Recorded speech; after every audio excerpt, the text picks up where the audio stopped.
Welcome into Football Frenzy, brought to you by McCloskey Kessler. I am Anthony Ferretti. He is Ryan Bridges. The temperatures were a bit chilly outside, but a lot of action heating up outdoors as we had a lot of local teams opening round of the playoffs. Yes, a lot of local teams, and we get kind of lucky when two of them play each other. But yes, that's what happened with this Oregon and Byron game. Two teams in the BNC. Byron won in the regular season 35-7.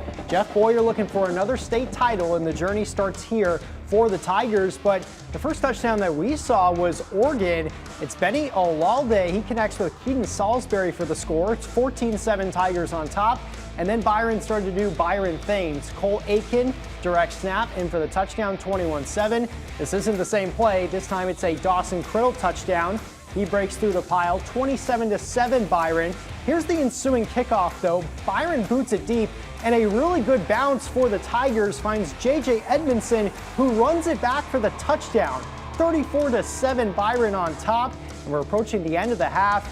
Tigers up big once again, and you know who usually gets touchdowns for them? It's Caden Considine. 50-7 was the score at halftime. 63-15 is your final. Byron to round two. Another one of their opponents, Dixon. They're taking on Woodstock North. Look at this one here. Moving on, the winner's going to play Sterling or Coal City.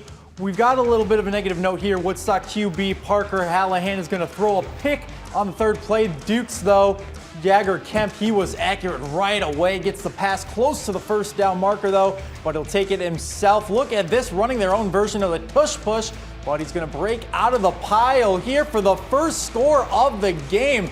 You didn't expect that. And we got a 7-0 lead. Dixon feeling good once again. They got the ball going right back to the ground game.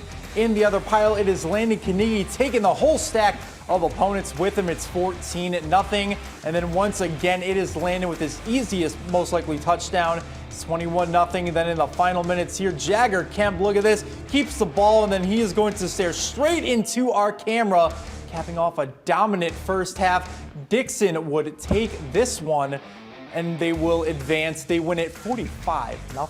Let's go to Harlem and Chicago Mather. It's a Chicago area school, and you'll see a lot of Chicago area schools around the area this time of year playing in the playoffs, and it's interesting to see how the Rockford teams match up with them. But Roy Beard's pass from the Rangers, it gets picked off for the Huskies' Dwayne Broom, and he easily runs it back. That's actually LeBron McClellan on the pick six there. But the man I just invoked, Dwayne Broom, he took this carry for the second touchdown, breaking through. He just refuses to go down. A tackler is trying to get him. He cannot. 14-0 Harlem on top. And the Rangers offense, it just wasn't very great. This was the pitch back to Julian Lopez. Almost gets dropped for the safety.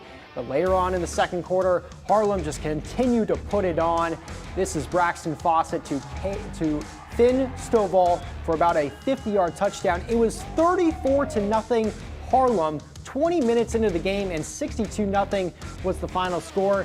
Really interesting to see how these teams in the Rockford area match up with the schools that are outside the area. Definitely. We got a lot of blowouts tonight, especially these first three. Yeah, definitely. It is interesting seeing that in the first postseason game, but definitely don't expect that to continue as they advance further on. But I feel like the seeding, you talk with a lot of the coaches too, it's just a number.